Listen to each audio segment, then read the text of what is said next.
ധർമ്മേന്ദ്രയെ വടക്കേ ഇന്ത്യയിൽ നിന്ന് ഈ നാട്ടിലേക്ക് കൊണ്ടുവന്ന കാർ മുതൽ അൽ കമലഹാസൻ മുതൽ എത്രയോ പടങ്ങളിൽ. പുലിവാൽ കല്യാണം എന്ന പടത്തിൽ എനിക്ക് പേരുണ്ടായതിന്റെ പകുതി ക്രെഡിറ്റും അനീഫ് ഖാണ്. സാധാരണ മറ്റൊരു നടനാണെങ്കിൽ അത് പലതും സമ്മതിച്ചു തരില്ല. ഏത് ആ കോമ്പിനേഷൻ ഞാനാണ് അത് ലീഡ് ചെയ്യണത്.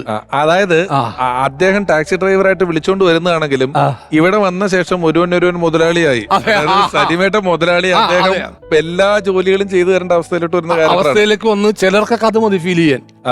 എത്രണ്ണോ ഫീൽ ചെയ്തേക്കണം. അനീഫ് ഖാ പ്രോത്സാഹിപ്പിക്കുന്നു. ഞാൻ പറയുമ്പോഴേക്കും പുള്ളി ചിരി തുടങ്ങും. അങ്ങനെ ഷാഫിക്ക് പ്രശ്നമായി. കാരണം അനീഫ് ഖാ ചിരിച്ചും നമ്മളെ പ്രോത്സാഹിപ്പിച്ചും ആ പുലിവാൽ കല്യാണത്തിൽ എനിക്ക് കിട്ടിയ ഫുൾ ക്രെഡിറ്റിന്റെ പകുതിയും ഞാൻ ഹനീഫ് ഖാൻ.